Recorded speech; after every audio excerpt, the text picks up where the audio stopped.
Ooh. Okay, everybody. It's those don't adjust your monitors. Don't your meteors either. Don't adjust your phones. So just say yes, it's us talking about General Hospital. It's gonna be crazy talk. We haven't done it this whole year, Frank. We haven't done it all year. Holy cow! No, we haven't done any of this all year. So we are back to JHP Spotlight here on what is my fucking name? JLJ Media. I know, Frank. I don't know who I am anymore. JLJ Media. There we go. Here, we're here. Me and Frank Moran. Hello, Frank Moran. Happy New Year. Oh, happy. Oh, my goodness. I have to get better lighting. It's been so long. There we go. Nice. Yes. We did it, James. We made it into 2023. Almost April. I know we were supposed to start, yes, guys, back in like January, but life happens. But sure. We are here for you today. I don't want to be here again, but we're here for you today because it is the week before the 60th anniversary. But we also have lots to talk about. We've all, Frank, you've caught up all. You've been watching, right? Oh, I have. Woo, you hear that, guys? He's been watching. Yes. A peek behind the curtain, everybody. There, because we haven't been doing the show as frequently, I have been letting episodes just kind of build up, and then I'll just power through them to knock them down. So when James reached out and said, "Hey, you want to do a show this Sunday?" I was like, "Sure." Also realizing, like, holy cow, I've got 16 episodes to get through. Oh my god. Yes, since you reached out to me, and now I have powered through all 16 episodes. And man, there were times where like, oh, how many more? I still got 12 to go. 8 to go. Holy cow! It felt like forever. Oh my god! Well, Frank, you are a trooper. He is a trooper, getting through the 60th anniversary episode, which are coming up soon. Hi, John Dumfries and a couple of hotties. Hello, thank you. Ooh. Sylvia Ephilian, happy to see you guys. My favorite duo is back. Hi, everybody, chatting as you guys pile in. We are your original source. We've been doing this for almost 8 years. It'll be 8 years this year, Frank. We've been doing this alliteration of the show somehow. But it was 3 years ago this week that after the pandemic shut everything down, James and you decided to start a little channel called JLJ Media, Frank. And Frank and Lucretia came on with me, and we started doing these shows. So 3 years of Frank on here. Look at this, man, how time flies. A tangent to John Dunphy. I was excited this week because he slid into my DMs. Ooh. It was very nice. John Dunphy slid into his DMs. Yeah. We all want that. That's right. Yeah, it's happened to us. Yeah. His message I could have done without. But just sliding in. Oh my god, thank you, Carly, for the super chat of $25. I thank Carly. Thank her, everybody. It's so nice of you. Thank you. We appreciate that. You're gonna regret it quickly. Hi, Kaiwan. Yes, you'll watch us later. Okay, watch us later. Sure. Thanks for stopping through, I guess. But anyway, so we've made 3 years come by fast. We're here. We are doing this. Got all those DMs. Yeah, that's right. You did. You didn't get in mine. You got in his. That's fine. So we do the church announcements before we get into all the goodies. Number one, the super chats are enabled, and Carly just gave $25. Thank you so much. So sorry we haven't been around that much. We haven't. But you follow JLJ Media and all social media platforms of James Lott Jr. or JHP Spotlights on Facebook. You'll know all the latest stuff that's going on with us. So follow us, because I don't know. We may be back next Sunday. I don't know. I got to see how my life goes. And that leads into me saying thank you to all of you for your support, and Frank too for your support. This last 3 months of my life have been very crazy, and ups and downs. And that's why we've been back, because of my situation with my mom, my stepdad, all the craziness. We're finally getting her settled. So that's why I'm slowly coming out again. And that's another story. So that's why these shows are kind of sporadic. So just stay tuned with us. But thank you so much for your support. It really means a lot to me. Also, I did 2 interviews in the interim Our friends Kathleen Gotti and Perry Shen, check those out. They were hilarious as always. Also, I have a new chair. Thanks to the Lotties. Thank you, Lotties, for my new chair. Thank you, Flobo, for picking it out. Thank you very much. Well, new content every day on Flobito. Content every day. Flobito.com. Also, happy anniversary to the Young and the Restless. They made 50 years, Frank. Also, happy anniversary to the Bold and the Beautiful. They made 36 years this week. And then Days of Our Lives got picked up for 2 more years on Peacock, and they will make 60 in 2 years, Frank. Look at that. I mean, that's a great sign for the streaming success for that show, which is yes. Well, yes. When they brought back Bo and Hope, my favorite, so we're all happy. But yes, I agree with Frank. I think that's a good sign. So in the future, other soaps, the people are watching on, they're liking it. They're watching on days. They're watching it. Given how many shows can get just one season on a streaming platform and be done, the fact that they got not just a 1 but a 2 season pickup, I think shows that they've been performing well for Peacock, and they're happy to have them on the platform. Yes, I agree with that. Because a show I really liked just got canceled. Like just 1 season. Also, Dish and Days. We celebrated 8 years. Also, I was part of that celebration. I would not be here. It wasn't for Tony Moore, Mark J. Freeman. I would not be here for them. So thank you to Dish and Days for giving my start. AfterBuzz TV, of course, and all that. They're dead, Frank. Dead. Not according to social media. Not according to social media. If you see, so folks keep asking me, I'm like, no, it's just their name only. Yeah, they're only a name only. But shout out to my chocolate twin Tony and Dish and Days. They're still doing their thing every Sunday at 3:15. Yeah, don't tell you 3:00 p.m. because it's 3:15. I think that's all the church announcements I had to say. Join our Patreon. I'm up to 32 Patreon. Thank you, folks. I'm trying to get to 40. At 40, I'll do a really big thing at 40, but the 32, thank you so much. Keep joining. I have all kinds of tiers, all kinds of tiers too. And also all kinds of goodies on there, sub goodies on there. So yes. So we'll get there, Jakari. If you just came on and people asking us questions, we're going to answer your questions, but I got to do the beginning stuff. So we're here.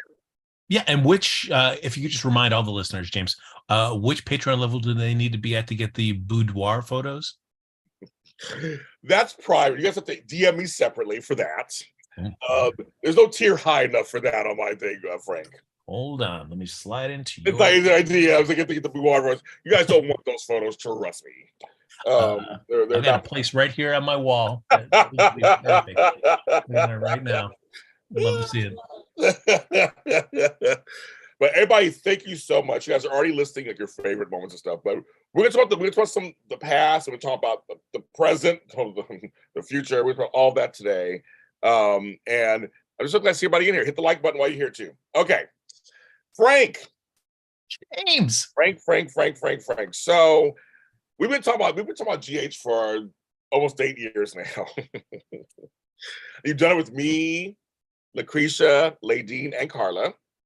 All these years. What are some of your? I mean, do you really enjoy talking about General Hospital? I do enjoy talking about the show. Do I want the show to be better? Absolutely. Are there characters that I enjoy on the show? Absolutely. Do I wish that they were in better storylines? 100%.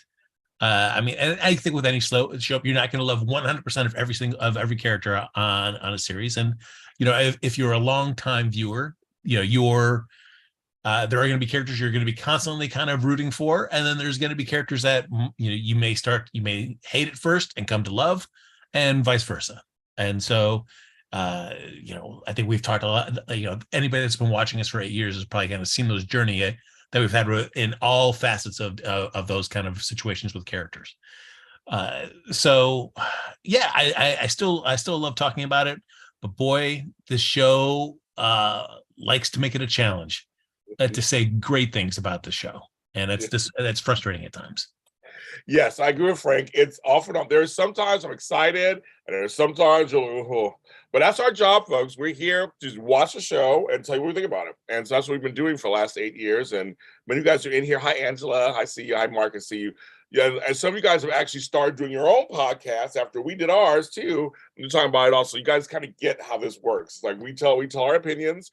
We've had people yell at us, scream at us, get mad, people agree with us. We've had it all. But overall, I think Frank and I both can agree. We want a good show. That's all we want. We just want a good show. Something that's well-rounded, multi-generational, good story. And, we all know the behind the scenes stuff. We know how things work and blah, blah. But I think that's why we still do it, because we want a good show and we enjoy talking about it with each other. So make sure I say that. And yes, we'll mention this first because it is coming up. They released a date. So March 29th, I guess it's going to be the Epiphany tribute. And I've noticed in the last few episodes, they were mentioning her more. Mm-hmm. And it's like, oh, it's going to be a sense of dread. So so I want to ask, I'm going to do a poll, you guys. I'm going to ask Frank his thoughts. And I'm going to do a poll at the same time.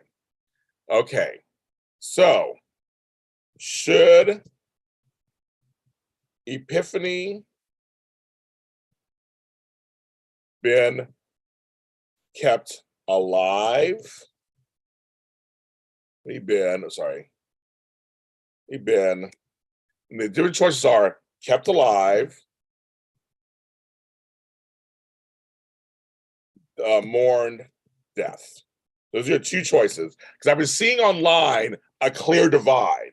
Some folks said they should have kept her alive off camera, like they did Sally Spectre on Bold and the Beautiful. She's always out there somewhere. And others said because she was so big on the... We're going to get there. We're going to get there, Judy. Don't worry, we'll get there. Yeah, we'll get there. That she should be killed because she's an important character and that the cast also mourn her death. So I'm asking you guys, I'm going to ask Frank at the same time while the poll is up. Please vote in the poll. What do you think, Frank? Which one would you have preferred? I mean, it is a bummer. I mean, I was looking at like a Call Me Cat recently on Fox. Oh yeah. What episode was? Ooh. Yeah, but the way they decided to treat that, where they just gave him that happily ever after, married to a love of and living in a far off destination, doing their own thing. That certainly is one way to go. And for this, it's tough. Soaps, I think, like what's going to give more storyline potential? What's going to be able to feed the machine of a daily, or at least a Monday through Friday series, where you need new things to help give content, and her being alive off camera somewhere. Okay, that's great. That's great. Certainly, as somebody who likes the character and likes the actress and is sad that she's no longer with us, that is nice. But it doesn't do much for the show. It's just a name check, and we can just kind of go on here and there and there. That's fine. But to have her pass on the show as she did in real life, and the sadness that's going to bring to everybody, to be able to let the actors be able to have scenes where they can both mourn the character as well as the actress, to have Sonia's photo join the collection of legendary GH people that we see on the wall right there by Britt and everybody else. I think it's the better way, or at least for me, to handle the character. What about you? I agree. And the chat is mostly the same. It's 83% more in death. And hi, Dion's Corner. Follow GH Envy in Dion's Corner, please, if you want to follow him. I agree. I feel like it's always tough when the actor dies in real life, right? And they're currently on a show. They had to do, like I said, double Sally Spectra, and Darlene Conley was her name, larger life person. When Larry Hagman died, J.R. Ewing, I mean, that's a larger life character. They said there was talk to have just JR always scheming somewhere, off whatever. But it's kind of like, you knew the cast was so close, especially with him, Linda Gray, and Patrick W., that it was like, it's probably bad. And to me, it was one of the best episodes of the new season, of the new series, was JR's death. It was one of the best episodes. So that was one. There's another one too. I know Christophe St. John, Young and the Restless, another one. And they continue to mention Neil. They mentioned him this week on the 50th anniversary, in memoriam, still on the show. I used to get his kids are on the show. So I was like, well, Epiphany has no family on the show, but her family is the nurses. Her family is the hospital, it's General Hospital. So I'm actually like, again, we got to meet her, we got to know her a little bit. on our show and stuff. I think it should mourn her death. I get why the folks who want her still alive off camera. I totally get it. I totally get that. But I think, like you said, for the show, it's gonna make a really good. It's probably gonna be a really good episode. I'm sure. Very heartfelt. And maybe just put her to rest. And like I said, make her a part of the GH past, so to speak. They can still reference her and things like that, but she died on a high note, her character. So I mean, she was going to be a doctor. So at least she had kind of potential of love in her life. This will give Marshall a good storyline. This will give a few people, So I'm with most of you guys and with Frank. I think it's gonna be good. And the poll is 83-17, but I do get the ones who wish that she's still. I'm glad. I understand it also, but I have such a dread. I know it's coming. So when they finally set a date, I'm like, okay, March 29th. That's in a few days. I think it's Wednesday. So but just know that it's gonna be a tough day, I'm for sure. Yvette Nicole Brown comes back and actually comes on the show and does something with it. So I like her. She always posts with stuff. So I don't know. So anyway, it's just kind of because in real life she's gone. Sonia Eddy is not here. So that's what's also sad, just because she was a lovely person and a fun actress. And Epiphany had, she was strong on the show, and it's always hard when they die in real life. It's just really hard, and they're a popular kind of character. Yeah, I mean, and she's had relationships with many of the characters on there. We look at Sonny. He's always good when he's in a situation where he's mourning somebody, and Sonny was somebody that that he thought of fondly. So to have the other characters like Sonny, that's not necessarily hospital related, but are offshoots from interacting with her in her capacity as a nurse, will be interesting to see.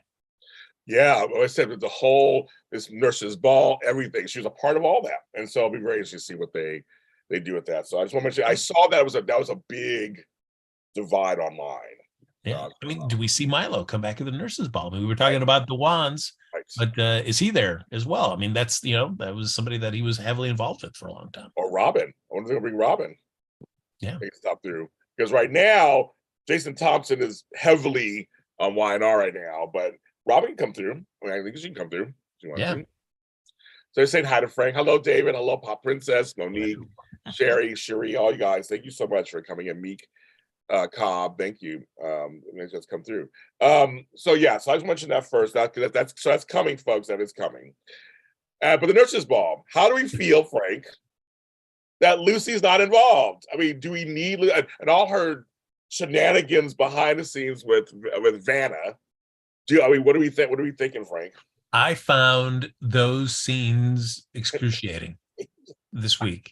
I don't like with Lucy. There was just something about her. It's very easy for her to become just too much. There's that fine line. She's a character that you can write really arch and over the top. Sometimes it's for comedic purposes. She can be, serious and come in with some nice insight when you need her as well too, for those emotional scenes. Like this, where she was just so oblivious to just like the ramifications of her actions and needing to be out there, that I found just very frustrating. It's but also it like diminishes Maxie. It's like Maxie isn't, she is running her own company along with Lucy and Sasha, but before that she was wedding planner extraordinaire. She's putting on these large events. She was the go-to person for that. Her being able to organize an event is not beyond the scope of her abilities, far from it. So to have Lucy being here the whole time, be like, oh, they can't, there's possibly to it, as a character within that, I could understand. That's something that's near and dear to Lucy's heart, for sure. Would it be anguishing? Yes, but I felt like other characters were trying to understand how Lucy felt. They also, like Anna, had ties to the nurse's ball and felt bad for not being able to be there because of how important it is to her. And yet Lucy would hear none of it. It was just, nobody else could do this except for me. And it was just those scenes. On one hand, while I was glad to see it broaden the circle of people that knew about Anna and Valentine and Lucy being alive, boy, it was excruciating getting to those points. I kind of agree with you on that. I a little Lucy goes a long way, right? Love Lynn Herring, love the whole thing. I thought there was a scene between Anna and her that I thought was really good. It was like they're just talking about it, and it was sitting down. Annie got a little teary eyed because of Robin, and Lucy was like, I've been a part of since like '96. And I thought if they kind of kept it that tone, I'd be okay. They have an uproar at the beginning, but then just kind of go, let's just talk about this, Lucy. We're doing something for the greater good. I totally get it, Robin. And they bond over that, and it'd be okay. But to have her, well, they wanted to do the whole mousy librarian thing, which if you didn't know GH long history, that's how she first came on the scene all those years ago. The mousy librarian. Okay, not your history. Got it. But I think those scenes were a little much also. But I like her as the lead of the nurses' ball. I like it. But I feel like they could have gotten it was too far-fetched that she would at the exact moment get to the Metro Court while Bobby and Maxie are talking about it. Like it was just too set up. It was all just almost too slapsticky for me. Because I'm also figuring out, like, how does she know exactly where they were? Yeah. Is she just calling us some random person, like to Crimson, to find out where her schedule is? Right. And who at Crimson's just giving her schedule away to just no-name people that aren't identifying themselves? I don't know. However that happens. Well, like Dan's Corner, I wouldn't mind if she does show up at the end of the nurse's ball or something, or like as something happens. But like right now, I just think those scenes were a little too much. Like, I mean, we want Lucy on the canvas, but like it was just a little over the top for me. It was a little over the top. So yes, it's kind of like, like Charchu says, the overhearing when people think about you trope is overdone. I totally agree. I know it's a soap staple. It was just too coincidental. Yeah. It's like, okay, kids, but I'm glad you're doing nurses ball. Are you glad you're doing nurses ball? Yeah, it's the event of the year that I can't stand, and so I'm glad to have it back for me to not be able to stand it this year. The red carpet, Frank. The red carpet.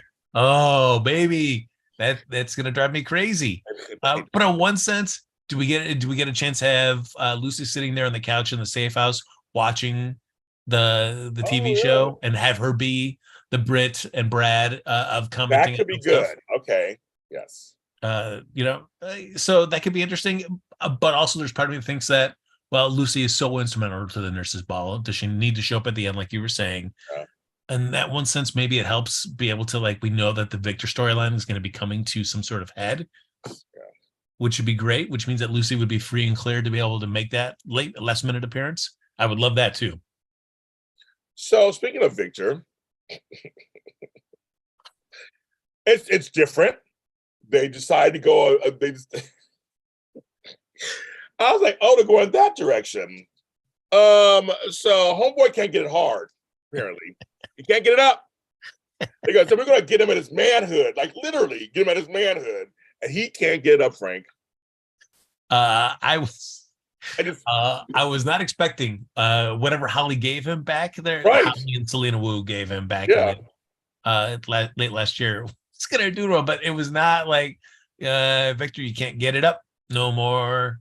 Sorry. Ooh, and he saw Laura and he was like, she did it. Laura didn't even do anything. And Laura just smiled like, I thought, oh my God, that's hilarious. That is hilarious. Oh, we can't really fix this. He's like, what we can do? He's like, just give me something. He's like, we'll try. But I was like, oh my God, he's forever limp. That's it, kids. That's it. I do like that. That was the thing that's going to take Victor off the leash now. Because like before, like Laura was like, you're my enemy, but we've been able to kind of keep it respectful. But now, yes, now that I think you've done this to me, look out. He was not happy. But him, and I didn't see this coming either. I'll give James a little surprises. Him and the assistant DA, they were getting it on whilst they were doing bad things together. I was like, okay, where did that come from? He was getting down with homegirl while they're. I'm like, oh, okay.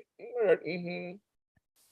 Yeah. All right. So Arlene. Looking big picture for us. Because it has been since, we haven't talked at all this year about the show. No, we haven't. From last we talked in December until now, how do you feel about the movement of the Victor storyline? Are you happy with it? Are you frustrated by it? What do you think? Well, actually, I'm kind of glad that within the last month they have stepped it up. The pacing's been horrible. I mean, remember it was super hot like last in 2021 or 2022 in the winter. It was like really hot. one day. It was cold one day. It was crazy. The movement is just slow as fuck. But they've had a lot of Victor. There's been a lot of him involved in all this stuff. So I'm kind of liking it because I like Victor, actually. I like his character. I like his character. So I'm like, okay, but I'm still curious. What does he want to do? His family is disintegrated, basically. So you want the whole family together for this big thing, but it's basically disintegrated. And I'm still just like, we still don't know what he wants it for. We don't know, Frank. We don't know what he wants it for. That he wants the Ice Princess stuff. But yeah, it's a little frustrating. Yeah, because even the deputy mayor has made allusions to there's like some sort of like cult built around this. Yeah, we have no idea what any of these true believers are truly believing about. Nope. You guys at home know anything? We don't know anything. It's crazy talk. See, I would like the idea if somehow all the Cassadines were pulled together in some kind of alliance, but not be dysfunctional, of course, including Alexis and Valentine. And I wish there was some big thing. I want a big thing to happen that makes an umbrella story. I love an umbrella story. I want something like that to happen. I don't know if they're going to give it to us now because it almost seems like sometimes they are writing as they go. I mean, I know they're writing as they go along, but sometimes I feel like they're really writing as they go along. Like, okay, well, for this week, we'll do this now. We do this week, we do this now. I'm like, I wouldn't mind a kind of united, maybe, I don't know, some kind of unholy alliance of all these cast lines together somehow. Or maybe try to stop Victor. They all come together, be fake. I would love that, but I don't mind the other side of the story, which is the old vets coming together to take him down. I don't mind that. It's kind of fun. They're all kind of working him. That whole, you don't have to ask you, Frank. The Anna hologram, but not hologram thing that happened in the morgue. And Felicia, I guess, in makeup as Anna laying there. What do you think about that? That was bonkers and a half about that. Yes. If you're going to go for it, you may as well just go over the top. And they certainly did in that scene. It seemed so unbelievable for this hologram. But all right, at least it moved the story along. We got the deputy mayor to confess that she was in on it. So for as silly as that scene was, it got us one step further along in the story. So I'll take the silliness if it's also going to help move the plot along. But it also just seemed like Felicia sitting up, and I was here all along as it was enemy in a mask. Look at me. So yeah, it was a little interesting. That was a little much for me. Soap magic, soap magic. Yeah, Genie soap magic. It's the 80s dream team. I said I agree with that. I kind of like they're all coming together to do this thing because it's like, yes, I mean, you can't win. I mean, it's an old story as old as time. It's the whole take down the Cassadine, doing something weird. So I don't mind these characters coming together. Do we care that Drew now is involved? In a sense, like, given his past with Victor, yes. Yeah. Okay. Do I wish that this character was better written? Absolutely. It is, boy, for as excited as I was to have Drew back on the show, just the lackluster writing they've been giving this character has been incredibly disappointing. And you mentioned your favorite, it was that word, Demeter, or whatever he mentioned. Project Demeter. Yeah, you mentioned it back in the day. You were like, kept talking about that. He brought up Demeter. I was like, I've heard that word in like 2 years. I'm like, wow. Yeah. Okay. It's just this SEAL, this man of action as well, just as much as Jason is, but he's also had another life too. So he's capable of doing this, but the show is just not written anything for this character. I agree. Completely agree. I feel like Cameron Matheson go back to doing Hallmark movies because they ain't doing shit for you here on ABC Disney. I feel like they wasted this character. This character, so he likes Carly. Okay, whatever. And then there's that whole slow storyline. We get in bits and pieces about the FCC and blah, blah, blah. And now Nina knows something. Like, oh, man, it's... there's just so much that can be done with this, and it's a shame too that whatever personal health issues that Leslie Charleston's having, Yeah, because I mean a lot of the great stuff were those scenes between Drew and Monica. Those were always great. I agree. And to be able to not to have those is kind of a bummer because they could just be really about them and about how they feel about each other, and it was great. But Drew right now she's basically used as a prop to help other people's stories, and I just don't care. Yeah, of course. Send him and Carly back to that windy beach. Oh boy, that was. Oh, me and Tammy about that the other day. Laughed about that beach scene. They tried to do a remote for you guys. Yeah, but it was just so much and so much invested into a couple that nobody really cares about at all. Not really. And it just seems weird that they are together. They're just like let Carly be alone for a little while. Let her do that. Let Drew have his own storyline, because this hidden romance with Carly is not a storyline. I like his involvement.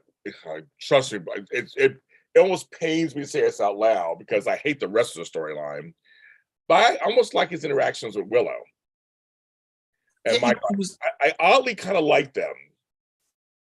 Yeah, I mean, I hate the storyline, but I'm saying I'm saying at least he's sort of like, I lost my son Oscar to so I was like, there was something there that was like, oh, I don't mind that. I mean, so I'm picking things in there. I'm like, oh, I kind of, because I hate the Willow storyline, so I would just die already. But I like their interaction. Yeah, I would agree with you on that, because there are the moments like when he spotted the kind of signs, due to his past with Oscar with Willow, that for her to reach out to him this week and ask to be the person to walk her down the aisle. I guess they do have that kind of closeness and connection that's kind of grown over time, but and it's a bummer because Jason Michael scenes were always nice. They had a really good relationship, and it was interesting to find out when Drew was not Drew, but Drew was not Jason. Jason, he was just really Drew, and seeing Michael and him try to kind of figure out oh, well, where does that leave us? And they seem to kind of be on a good footing when Drew originally left. Yes. And it's just and they are now, but I feel like we just get name check the relationship a lot. Yeah. I really want to see more of that. My thing is, so it's hard for me again, the Quartermains. The ones they have left, I'll take them. They're fine. And they give us scenes, one-off scenes here and there. You go, okay, I like that Brooklyn and Michael are close. They're cousins. They're close. I like when Ned and Drew talk, when it's a little tension. I like all that, but we don't get enough of it. I want more. I mean, I wish I had more of that. When they're all together in the Quartermain, they're like, okay, I like this, but we don't get enough of it. And I feel like if they were, or at least more economical about it, because I feel like with Wally Kurth not being completely available for as much as GH would like him, and also then you're factoring in even if Wally was, just say that Days wasn't even a factor, and it was just GH. There are so many other characters that they've got to service that who knows how much more of Wally we would even get, which is frustrating because I feel like you want him more involved, be able to to start driving Quartermain centric stories. Yes. Because it's all there. The ones who are there, I like them. I mean, they're all pretty good, but they don't. Yeah, Frank says the same thing. Dion's going. They want the Monica Leslie Charleston thing. The fans want the GH to address it. I know. I don't know. I don't know what her deal. I don't know what the deal is. I have no idea. Maybe they can't address it yet. Maybe they can't. I mean, I have no idea. I have no idea. Yeah, I mean, that is definitely a character that, as much as I love Leslie Charleston, I mean, I would not want to go the Epiphany route right away. Like if she decided she was not going to come back, I think I would want to recast at least for a little bit. If Leslie didn't feel like she was capable of coming back to the show in any kind of substantial capacity. And whether you want to keep the character of Monica around long term, but I feel like you would want at least be able to wrap up Monica. Yeah. Even if you with another actress to be able to send her off to on a happily ever after, or it was a passing storyline. I just feel like there are scenes you want to see of her with other members of the Quartermains, either saying goodbye or something. Yeah, no, I'm for that. I mean, it's tough because like I said again, I'm not against Carly and Drew. I'm not for them or against them. I have actually no feeling about them. That's what's sad. I wish I was like, oh, I love them together. I have more feeling about this fucking Moss than I do about the happy shit that goes on here. I don't really care. I mean, I have nothing against them, but that's the point. Is that it's so sporadic also with them too. Because the show, I'll tell you something. The show is not the Carly show anymore. I will say I like that part. It's not. They actually are moving around, but some of these storylines are just really slow. Yeah, although I mean, I felt like the rise of Carly popping up this week and all like, hey, thanks for including me in the planning of the nurses' ball. Oh, hey, I saw Valentine on the bridge. Like, oh, why are we getting Carly involved in this? Like, could have just been Drew, and how would Drew have felt about like, could he have kept that secret from Carly? We don't know. Right. Would he have just told her? Would he have not? I don't know. We were given the option of finding out how Drew would handle that kind of secret information. He didn't bother me actually because he linked it to Luke. So it didn't bother me so much. He linked it to Luke, and I have Bassy for you, James. That's my answer. And I do like when they bring on Bobby. At least Bobby and Jocelyn talked, and she was like, "You don't talk about him very much." And I'm glad they talked. Like, I'm glad they brought him up. I also think he's dead. That's my thought. But I'm like, there's a Spencer side, and I'm glad there's a small part. There's only a few Spencers left. They kind of are linking the ladies together. So I actually didn't mind. I didn't mind Carly being there for that because it was her Uncle Luke. They had a tenuous relationship, but they understood each other. I miss them calling her Caroline. That's always a funny thing, Caroline, all the time. Yeah. And so I thought, okay, well, it kind of ties her in a little bit. I mean, I didn't have a problem. This might not have a problem this time. I know, shocking. I didn't have a problem. I was like, Carly finding out, okay, that's fine. She's tied in a little bit. The Drew part, actually, I was kind of like, but like you said, there was a history, so that could be good. But I just don't know how the storyline is going. Yeah, and when he says, "Well, it sounds like you need military, support," that's me. I'm like, really? Because boy, this show is not written you like that in a They long sure time. haven't. They sure haven't at all. Yeah. No, but here we go though. It's because we're talking about. There's so many ways we can go from this. So we're doing good. We're linking the characters, kind of what they're doing this past year. So I'm like, there's several directions I could go. I'm trying to decide which direction I'm going to go.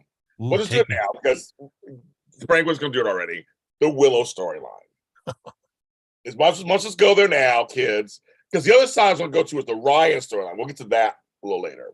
So I think right now we'll go the Willow way because we're talking Quartermains and all that. And because we haven't talked about it, folks. We haven't talked about it. So for me, some bad points. I think Cardi got off too easy. I think she got off too easy. That's number one. Number two, I like that Aunt Liesel is in it and that her and Willow are bonding. I have no problem with that whatsoever. I like that. And that she's the one who is the match.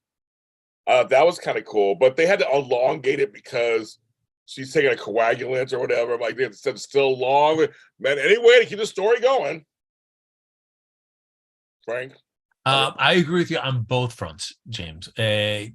For that, giving Liesel a chance to be able to do stuff, and boy, Kathleen Gotti has had some great scenes. Yes. When she's just like chilling, when she's just talking to Willow about her past with Britt and about being a mother and what that's like, and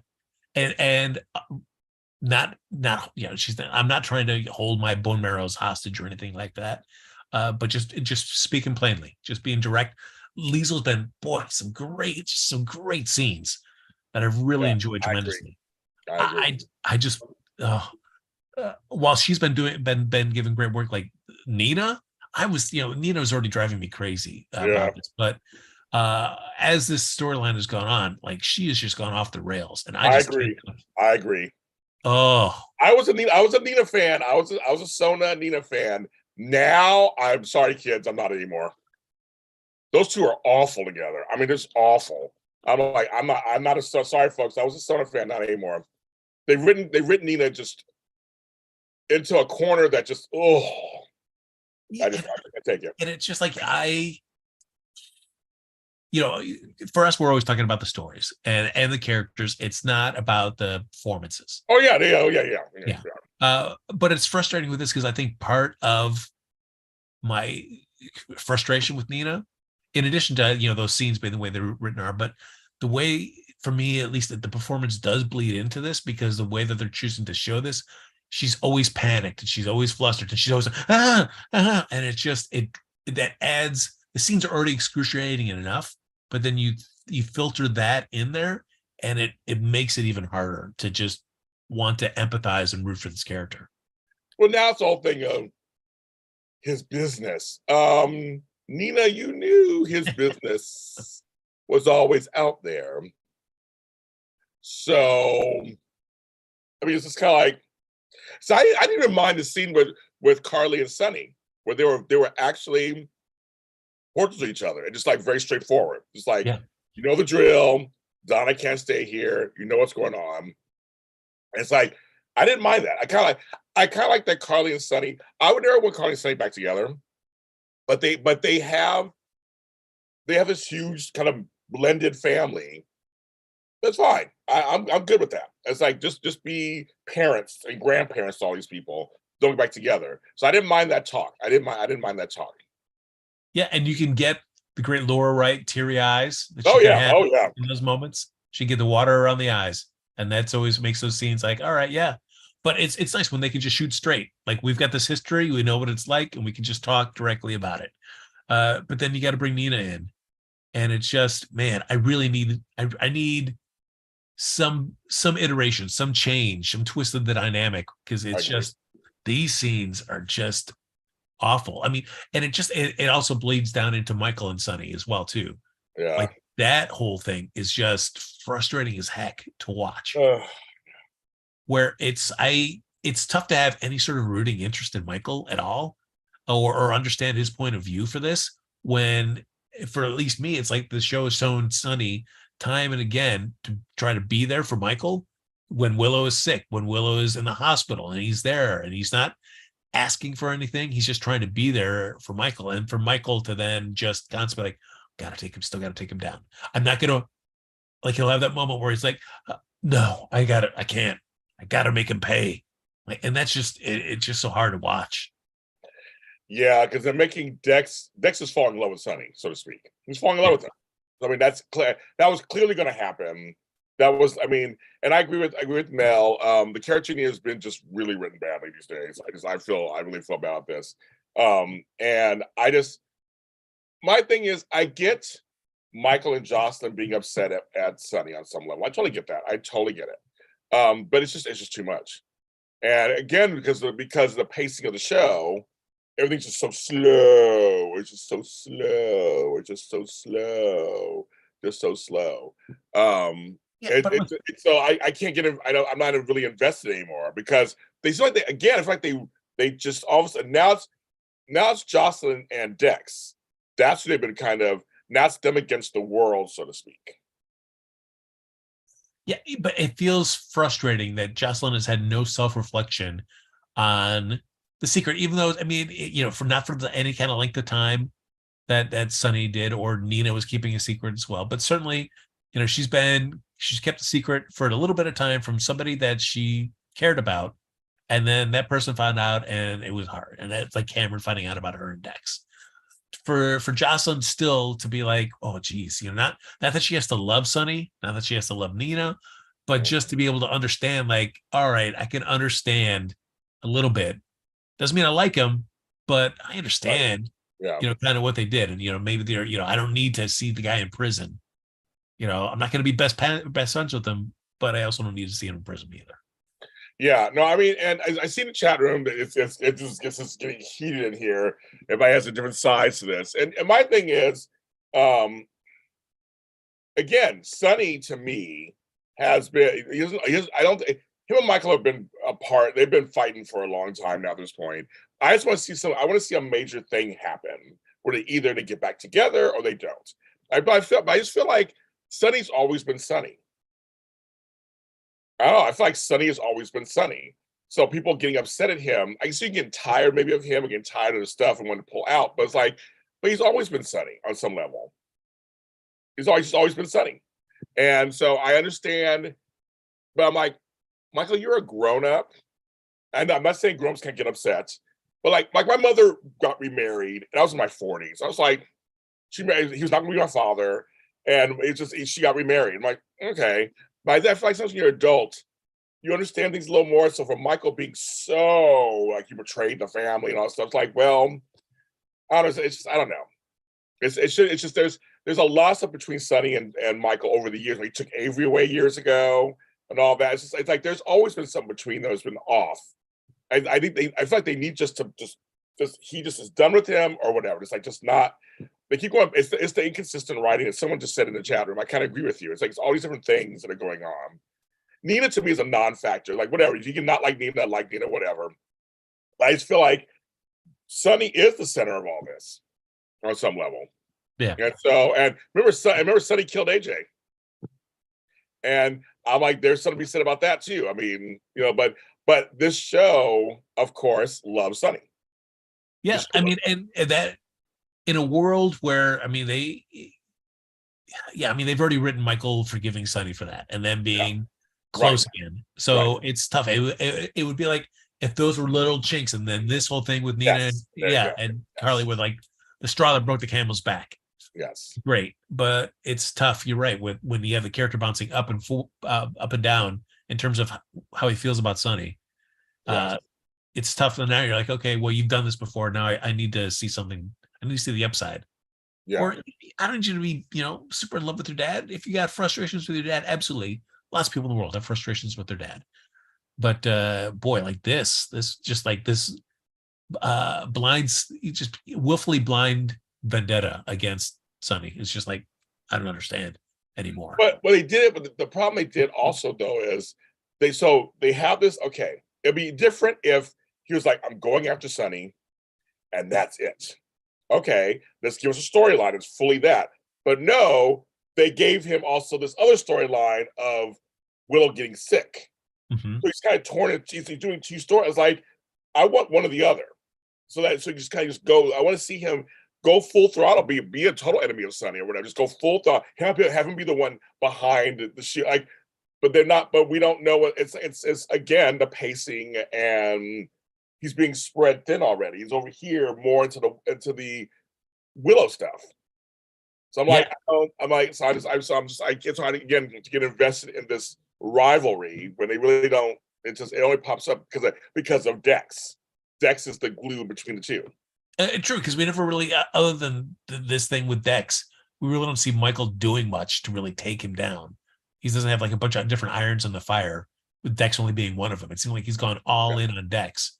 So you're right, it's been tough. Like in a world where they could have just spent 6 weeks, 3 months telling a concentrated story of Michael really going after Sonny and seeing how that blows up for good or for bad by the end of it, and who's affected and how all the storylines spiral out of that because of what Michael's done. And it's like, it's just vendetta to get his dad. Yes.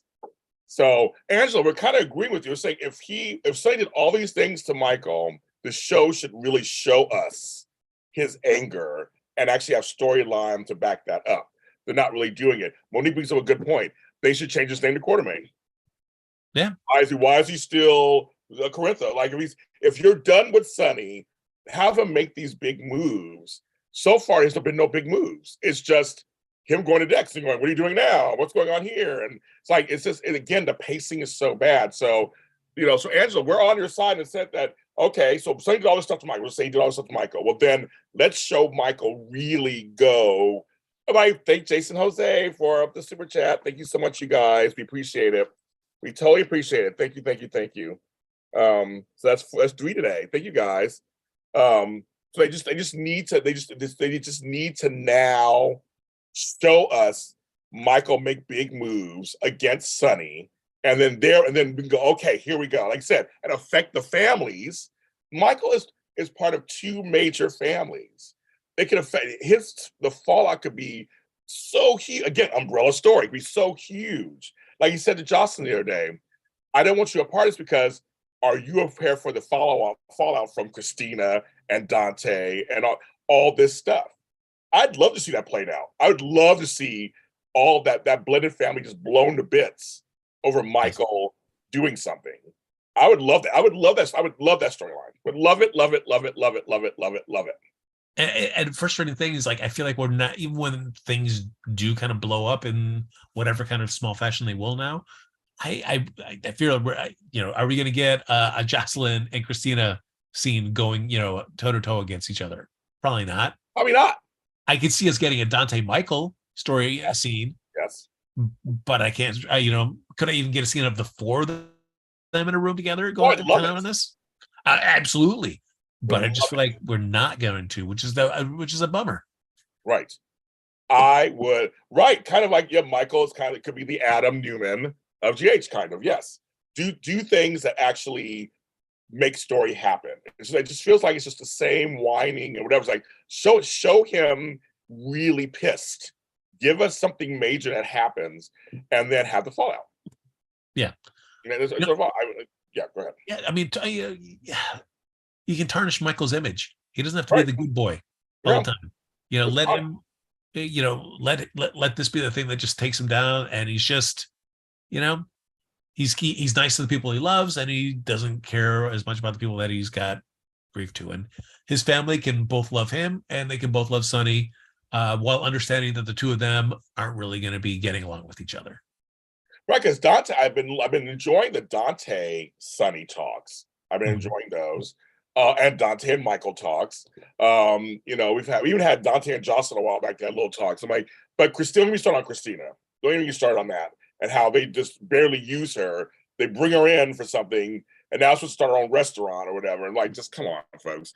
Christina has so much potential, also, because she's the most like Sonny on some level. They keep playing off of that, like. We need more Christina. I just think we need more Christina. Yeah, and that was frustrating because I felt like that scene was only for Dex to be able to go, oh, Sonny is a good guy. He's a dad who cares. That's what it is. Yeah, and that's just propped up Christina just for Dex's sake. Yes, and that kind of bugs because there's also been the rumors of Christina and Dex. Those were around for a while. Heck, I mean, that would have been interesting too. If they wrote it. Yeah. If they wrote it, it'd be interesting. She's bisexual, sure, why not? Yeah. But they will not go there, so they haven't done that. So it's like right now, and see, I had this talk thanks to the folks who came to my sub chat yesterday. It was very successful. Thank you very much. We had to talk about the whole Springer versus Jex, I guess they're called. And I love that they're showing Jocelyn be impulsive like her mother. I actually enjoyed the scenes of Carly and Christina. Which was Christina?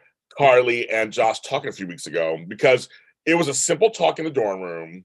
And the other one later at the house too, I think.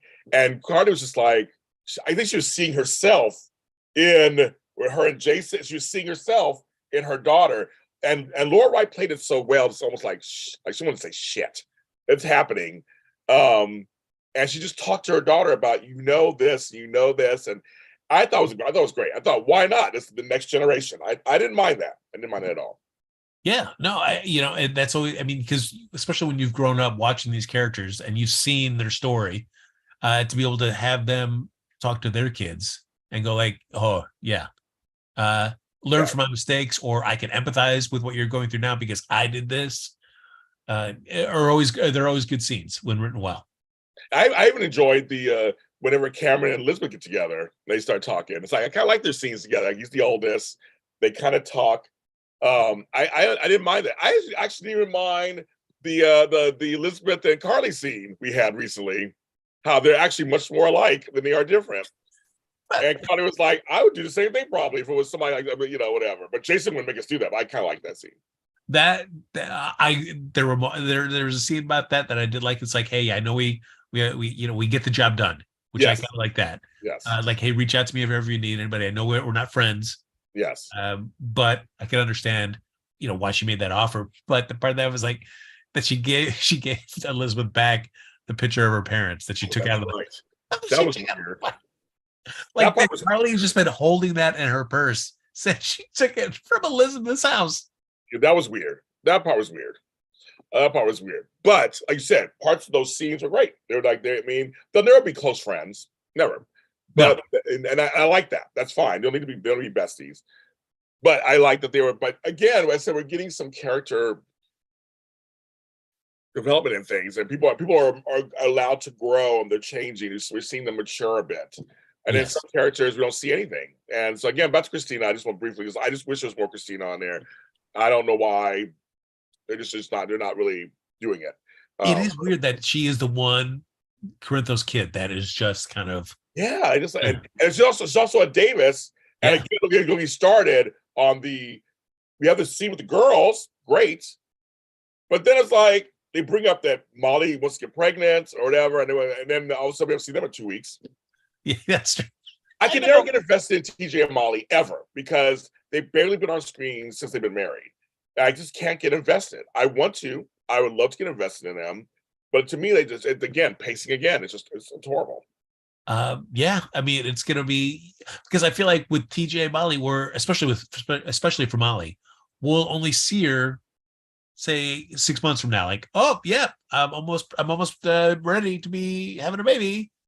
I'm like, okay, we're just going to see her at those big milestones. We're not going to really see any of the in between parts. Like, what if it was a story where they can't conceive and it's, like an IVF storyline, right? Which could be interesting. A lot of people are going through that, and we see two people who really want a baby who can't. Right. How does that affect them? How does that affect relationships with the people that they love?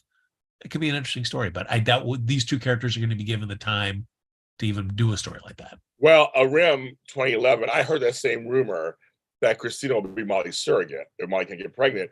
But again, will we even see that storyline? Like, will that actually be on screen? Will we see that? Will be enough? We barely see Christina. We barely see Molly. Will we actually? If we see it, then they could write a really great story around that. That'd be wonderful. I don't know. I just feel like it's just, again, they're not. TJ's getting written more because he's at the hospital. So he's involved in several. He's also involved in the Black storylines, and he's involved in several things. But I'm just like, I want to be invested in TJ and Molly, and I just can't. It isn't anything. It's tough, which is unfortunate. And Nicholas is still missing. Speaking of Liz, how do you feel about Nicholas no longer being around? Well, I heard he's gonna be back. I heard he's not dead. He's obviously not dead. Well, he's not dead for sure. But how do you feel? I mean, because it seems like that was like, at least, to bring a little bit of the trades in there, seemed like it was an unexpected thing, even for the performer as well. Yeah. My thing is, well, so now Laura's kids are all off screen. She has no kids on this canvas. That kind of sucks. She has a grandkid, so that's it. And I think it was time to rest the character of Nicholas for a little while. I do believe it was time to rest him a little bit. Because obviously there was some backstage stuff going on in the real life, but I'm glad I kind of rested him. I don't know. I think if they do it correctly and do it very well, there could be a rich storyline mined out of that too. They said they have all the elements to have him come back, deal with his new son, deal with the fallout from what he did, because Liz went and told on. Like, there's a lot of stuff that could be good out of it if they write it. It's frustrating because for a character that had been gone off the canvas for so long, I think everybody was genuinely excited to have that character come back. Yes. And from the get-go, it's just been terrible with him. Dumbest decisions, yeah. And it's been a shame because everybody, I think, at least for me, I was excited about, like, holy cow, we could get an Ava and Nicholas storyline. And what they decided to give us was just so disappointing. I agree. Where they just spent so much time, being at odds, where everybody just wanted to see them like, can we actually have them together and fighting against the world? Well, we never got that. And so the stuff they did with Esme and him, it was just, and they wrote him so stupid. He was just stupid. So yeah, I do agree with you that he could a rest can help him, but boy, there's going to have to be a lot of heavy lifting on the writing to kind of get him back to any sort of like baseline of like, okay, this is kind of a Nicholas that I'm actually engaged and excited to see. Which I think they could do if the writers do their job. Yeah, They probably could, and with the right actor, they probably could. You know, those things do matter. It's like writing, acting, all that coming together, direction. They could do it. It's not impossible. They could do it, I think. And he's a legacy character too. He's related to so many people. It could happen. yeah. Because I mean, when I'm only getting like, we get Laura's sense of family from Spencer, and then indirectly from Valentine. Like Laura's scenes with Valentine were great. I was like, yeah, I yes. agree. And to see how their relationship has evolved. I agree. And their mutual love of Charlotte is great. And interesting to see if and when they ever decide to bring Lulu out. Well, you know, Rocco's a teenager. When Dante dropped that, I was like, I cannot wait to see him next. Like, how old is he going to be? Yes, he's a teenager. What do you predict? How old would Rocco be? Well, him and Charlotte are brother and sister. I don't know. I would say 16. Probably. I was thinking that same thing. Like he's going to be, got to have a little bit of gap between the college kids. Yeah, exactly. But he's he's the next generation. Yeah, and he's a Spencer, and he's a Corinthos, and he's always doing things. He's a fucking Harry. He's always. I mean, again, all the characters have all these history. If they write them correctly, they could be great characters, and have great storyline. I know a lot of folks want Emma to come back, but now Cam's leaving. So, which I was surprised by that. I didn't know that. I mean, I guess the actor realized. I mean, so he's leaving. Yeah. So I guess, okay, he's saying goodbye. And so now that's out the way. So I guess they're giving his character a rest. But I guess if they chose to do, not Aiden, what's the other one? Jake. Yeah. They do Jake and Charlotte, I think. Are they not related? I can't remember the family trees. Jake is Elizabeth. And Jason. That's a Quartermain thing. Charlotte's not a Quartermain. Yeah. Okay, so there could be a little thing there between Rocco, Jake, and they could do a young story there. I guess they did it right. So yeah, I think 16 probably be the age for everybody. High school. It's boy. I don't know. And it's all right. Well, spitting out of Nicholas. I mean, we see him when he's off campus, and he's with off campus, and he's with Mason. Austin's creepy cousin. That's creepy cousin. My favorite scene with him is when he's listening in on Ava and Austin talking at the Metro Court, and we see him just peeking behind the door, and he just looks back. Then he had to stick his whole head in, just like, what's going on? All right, let me duck back. Oh, and when he talked to them, Ava, your phone, please. I'm like, oh my God. That actor is so good. And to me, because he's so creepy. He's always been creepy. He comes in, once a month and plays creepy very well. Like his name is Nathaniel in real life. He is hilarious to me. I love his voice. I just think he's like, who are you?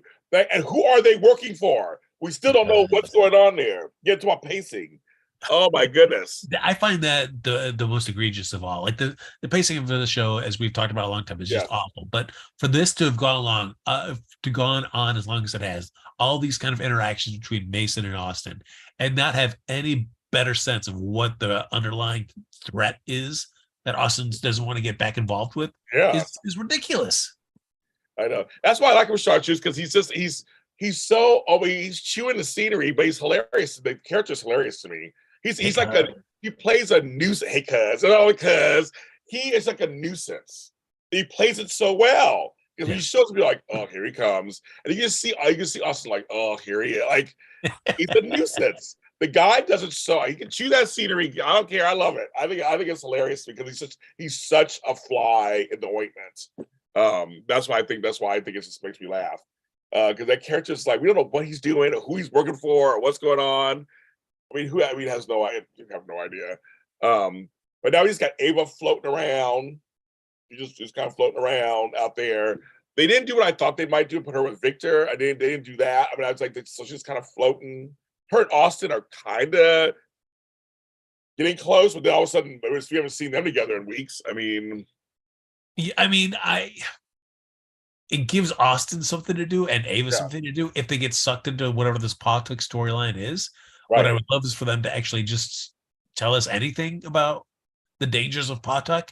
yeah, And because they great, let's get them both involved in that. Sure, it's something a little different for Ava, but she's got a mob history. So she would know how to navigate within that world, which would be interesting. So she's not going to be thrown off by anything that would happen.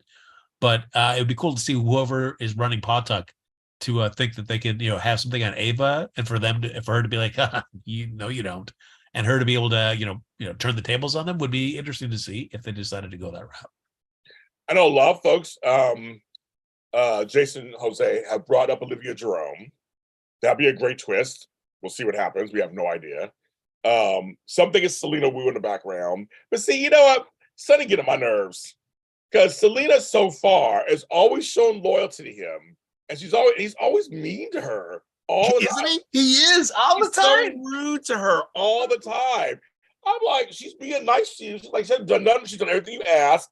Well, you messed with my friend. I'm like, what? What? She hasn't done anything. So far, she's shown you, if she is, she's good.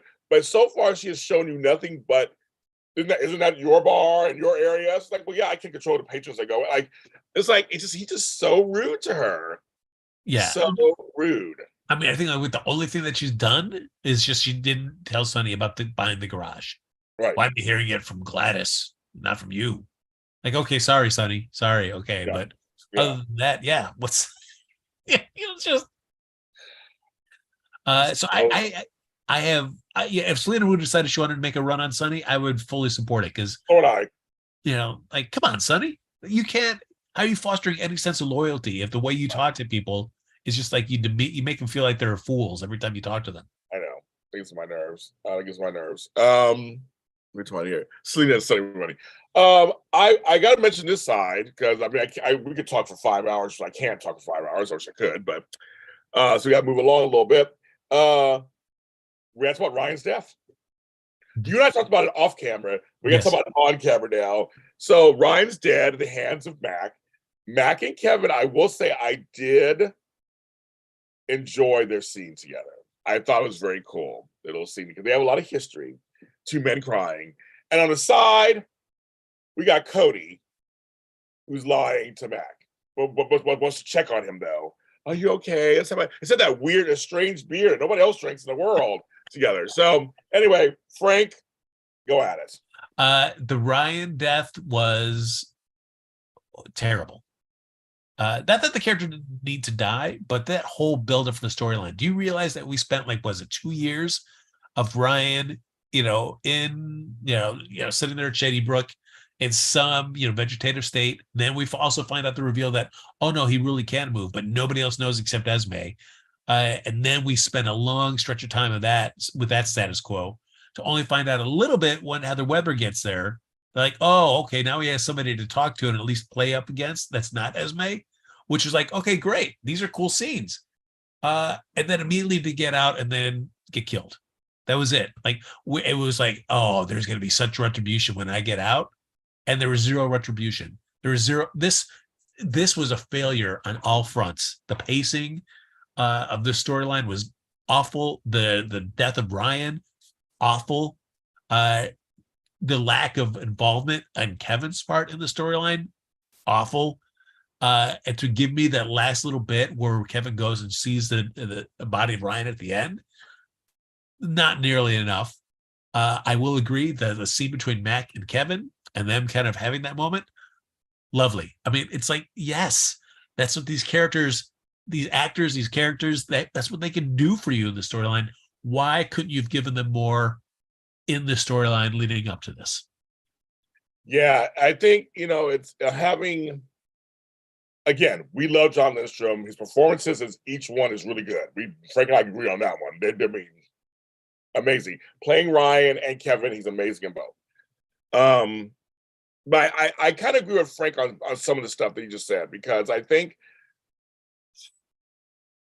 I wish Ryan had terrorized a little more, because again, we did wait for a couple of years for him to, that he was sitting there faking it. I wish more, but for him to go directly to Ava was sloppy. And someone said in the chat room, I agree with you, they wrote them into a corner, and Heather too. They kind of just gave them up so easily. The writers just said, okay, here we go. We're gonna do this, and that's it. And end the storyline. It was a little fun seeing Felicia and Anna and Ava kind of bond a bit over that whole obsession thing. That was kind of fun. But I just thought it could have been a lot better. It could have been written a lot better. And I just think, and having Ava not shoot him. I almost, if we're going to do, I wish she wasn't going to shot him.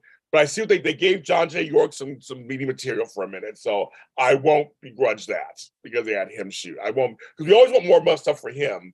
So I thought, okay, I was hoping it would be Ava who would shoot him, or Felicia, one of the two. But I was like, but Felicia, did she killed Peter, right? She shot Peter, so I guess they couldn't have her kill again. But I don't. There was so many things like I wish I could have gotten better out of it. All the actors involved are great actors, so I mean, it would have been amazing work. And you're right, Kevin should have been more involved. Yeah, it's like the show made the choice in the original Ryan storyline to not kill him off at the end. They kept him alive there. So you think like, all right, there's going to be some great plan, and it just that this was it. This was, like, I understand if your plans change and however, life happens in the production of a soap opera, where maybe what they were thinking of 2 years ago was different than what was happening right now. But boy, this character, for the longevity of it, just deserved like a better wrapped up finale as a character and as a villain than what he got. This was just a failure. I felt on all fronts on the storytelling. I agree. And then what do you feel about Cody? I really despise Cody, or at least the way that he was brought on. But now with Britt gone and him just kind of his interaction with Sasha, it's like, it's a chance for this character to kind of reset a little bit. Like, we've seen Cody enough. So yeah, it's, I'm not a huge fan of where Cody came from, but this is an opportunity maybe to do something different in the story. He's definitely by far has a better start with any sort of relationship that could develop with Sasha than he ever did with Britt. Yeah. The way that character was written and that whole forced interactions with Britt was just terrible. So, him and the Max storyline, interesting. I'd love for it to come out. The whole, very tiresome, the whole, who am I to deserve a father? He's not going to know what he missed, because what is he missing? Just like a loser of a son. Those scenes, my mileage. I felt like Dante. Like, come on, man, just tell him. Just tell him. Yes, I love Dante just no, wanting to be there for his friend, but not giving him any slack. He didn't. Yeah. He's like, come on. He's like, come on, just tell him. He should know. Let him know what's going on. Yeah, and then we got to have Felicia with her like, I don't know. There's something about him. Yes, I love it. So I guess that'll come out at some point. Whenever again, pacing's so horrible. We'll see whenever that comes out at some point. So Ryan, for now, he's dead. So that's done there. Matt Kevin's friendship are back together, and Heather is put away. Yeah. But we find out, since we've talked, everybody talked, Esme is their daughter. So Esme now has 1,000 relatives between the sides of the family. Uncle Kevin, especially as one, and Aunt Laura. And I ask you a question, folks. Okay, I'm gonna do a poll, you guys. I'm gonna ask Frank at the same time. Okay, is Esme faking it? Esme faking it? Yes or no, folks? Let me know. Frank, how are you feeling about this Esme redemption in quote storyline? I'm not really enjoying it. It's, and maybe that's all the way that it's all wrapped up too with the Ryan storyline as well too. Is that so? This whole thing that we built up was like the crux of the Esme Ryan. That was like the whole big central point of these whole couple of years. That it all happens with Esme having amnesia, not realizing any sort of connection with Ryan. Right. And so I feel like that also was a failure of the storyline too, to not have, a father and daughter reunited on the outside and ready to mess stuff up. We never got that moment. That never happened. And that also felt kind of like a failure to me on that. So like for Esme, I don't know. I mean, I'm not really a fan of this character. The amnesia wrinkle, I'd say for right now, I think that it is genuine. And at some point she's gonna get something will trigger her to remember who she is. And I think it's gonna be like the Sonny version. Like, how does she reconcile these two sides of herself? The side that did all these terrible things with, now that she spent all this time uh as a person that's received all this love from people, uh something that she's always wanted throughout her life, and she finally got it for that X amount of time. How does she integrate those two parts, and which side ultimately wins out? So Well, the chat is mixed. So far, 62 no, 38 yes. And people in chat room, maybe people in chat would think she's not faking it now, but she will come out of it. I personally think she remembers some stuff, and she's holding it close to the vest. That's what I think. That she remembers some stuff, and she's completely kind of like, because the whole Trina thing, that says Deon's Corner just said it for me. The whole Trina Spencer thing, she was a little like jealous. So something was going on there. And Ace, of course, she remembers the name Ace for some reason. But when she gets around Trina, her cockles go up, and she's very much like shady, I feel like. But they try to play her like she's still innocent, but it's like, what's going on? Like, there's something about, I don't know. I don't know. So some of you guys are everybody thinks she's going to come back and then fake it in the future. But it's very close. It goes close. It wasn't a landslide by any means. So it wasn't. So it was close. But I mean, I'm just like, I don't know. I feel like everybody's upset because Laura is taking her side. I at some level, and I see it differently, folks. I don't see it as Laura.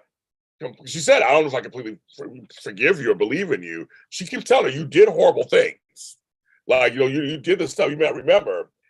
But I think Laura really is looking out for her grandson. A lot of folks get mad at Laura. I go, "No, I think she's trying to. I have grandchildren. I would try to protect my grandchildren. That's what I would do." And I think she really is trying to protect her grandson, both her grandsons. yeah, So to speak.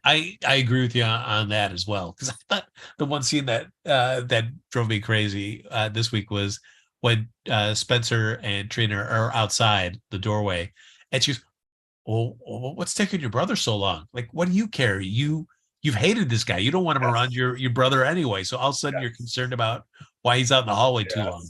Oh yeah. That's what I'm saying. That's really, well, here, okay, so everybody, okay, Sprina Nation, Jex people, I'm seeing all these different sides about this and the pacing of the relationships.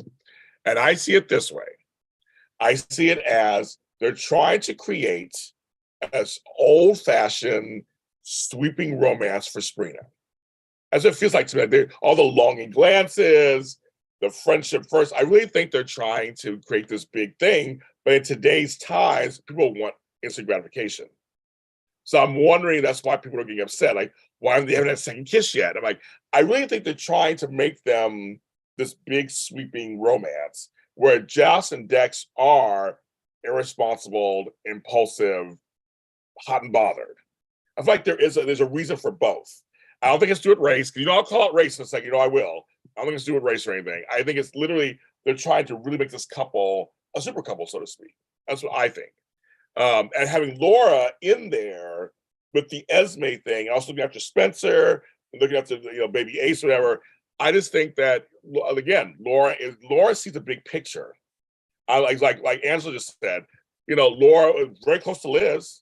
Even after everything Liz did to Lucky, she's still close to Liz because she has her grandchildren. So I just feel like there are things you do. Laura, Krista, yes, a long game. There's a long game. And I feel like, and Laura knows, I fought the Cassadines. Again, I left Nicholas behind. She's sharing her experience with her. To me, I'm like, so when people get mad at Laura, I'm like, I think Laura is playing a bigger picture with all this. And so, because I think Esme is playing a little game. I think she's playing, I don't believe that she's completely not. I just don't believe it. I agree with you on Laura's agenda for that. And Spencer, I find yeah, infuriating at times. That his inability to be able to play any sort of long game. Yes. It's all about just immediate gratification for him. I gotta have this. I gotta have that. I gotta have my brother away.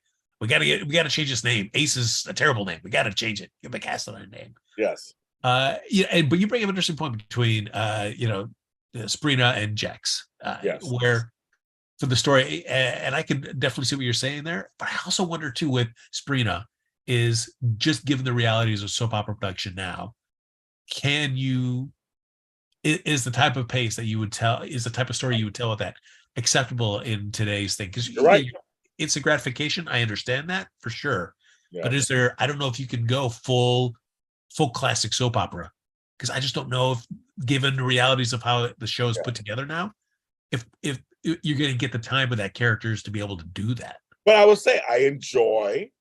If we didn't have this, we wouldn't have the talk we had with Marshall and Trina. I'm loving their budding grandfather granddaughter type bond. I'm really enjoying them together. And he was like questioning her like a grandfather would. Like he's all Spencer's always got shit going on all the time. Basically what you're saying. He's so dramatic all the time. What do you want? Like, what do you want? Maybe you don't feel. I like that. And so again, we wouldn't get that if we had a slower pace. We didn't have a slower pace. I think they would just went. I don't know. I actually kind of like that. So I mean, but you're right. That's the whole point. I'm saying too. It's like in today's age of quick, fast, and hurry, can you do this? I mean, because folks are getting mad. Folks are getting mad. They want a second kiss. They want a third kiss. They want them to sleep together. All this stuff. And I kept saying, well, Trina's a good girl. It's always the good girls on soaps. That's always where you get frustrated with because they're so nice. And there's always the bad girls. That's how it always. Those are the two things. So Trina's one of the good girls, and so she wouldn't just sleep with Spencer off right the bat. So I mean, I just kind of like it's. I know what people want, but I feel like that's kind of I think I don't know. I'm not a writer on General Hospital. I don't know. I could be completely wrong, but it just seems like that's what they're trying to do. Is make them that. Because I worry, like I compare it to like Chase in Brooklyn, a character. Oh God, we saw on that one. Shit. Yes, but two characters that we had seen the kind of the evolution of their relationship, and we're genuinely liking how it had naturally evolved. And then when the show decided to turn into that, has completely ruined that them as a couple. If Chase and Brooklyn don't get together. Just either separate them or put them together. I didn't need that talk with Sasha. We're friends, but I'm a little jealous. I need all that. That was just dumb. We need all of that. We need.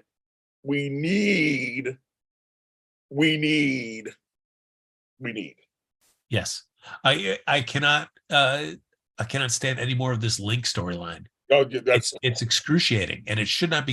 Why it's continuing to this point. Just get Chase back in the PCPD and figure out what is the next step between Brooklyn and Chase. Because this, to have the storyline where it's like he has this talk with Willow. It's like, yeah, you're right. I should be able to. Life is short. If I care about somebody, I should, try to make it work. And then immediately 180, like I can't believe you sold, you signed this agreement with Link. You didn't tell me because you knew it was wrong. What were I even thinking? And like, damn, this couple is just like, it's frustrating to watch. I know. And that's a problem with GH also. For a while, there was no love in the afternoon on the show, basically. So, we finally got some, but it's too many obstacles. There's just too many obstacles all the time. And with Brooke and Chase, it's so ridiculous. Jason, I agree with you. It's ridiculous at this point. And the lead character, a little goes a long way. I don't really need him very much on there either. Oh no! To think about it, like you gave, like maybe it's like 2 weeks, literally like 2 weeks of Brooklyn and Chase as a happy couple, and then that was it. The rest of it has just been drama on either side of it, and that's like that was it. That was it. And I get. Soaps are about drama. We all get it. But on some level, there has to be payoff and we have to be able to like bask in it for a while, and then you bring on the funk. It's like, just, I mean, come on, folks. I mean, it's just like, it's. I think everybody was like, Chase and Brooklyn should be together, especially after the Bailey Lou stuff. They should just been together. That's it. I mean, they clearly still, because they chose not to do the Chase Sasha route. It looks like, I thought they were gonna go there. They chose not to. They actually decided to go Chase. They decided to go Sasha and possibly Cody. So I was shocked. They went that direction. Yeah, which is, I mean, it's fine. I don't know if I was like, do I need a Chase and Sasha? I mean, I feel like Cody was, yeah. You know, especially given how Cody's character has been with Britt. You know, if you want to salvage this character, I'm all, you know, let's give it a shot and do it with Sasha. I know, really. I know we don't see Bailey Lou anymore. I know Jeannie. We don't see her really. She'll be a teenager too soon. Yeah. Remember when Brooklyn was like, and Maxie were like, yeah, you're gonna be able to see her all the time. We never see her at all. I didn't mention it. I know. Yeah. It just, yeah. So again, a lot. What's funny about a lot of these storylines we're talking about, Frank? A lot of it is pacing. Literally, it's pacing and writing of stories. Like, they start something out and then either repeat it 10,000. Like, if I never see Finn and Elizabeth together ever again, it won't be too soon. Those characters, they've killed that. They've killed, to me, they've killed it. They've killed it. Yeah. That was a shame. I mean, I feel like the show knows how to tease you with a relationship and then kill you with it. Yes. But they never really get to gratify you with the relationship. And that's so frustrating. It's like, why can't you just let us enjoy something for a little bit? Just a little bit. A little bit. Same thing with Trina, with Curtis and Portia.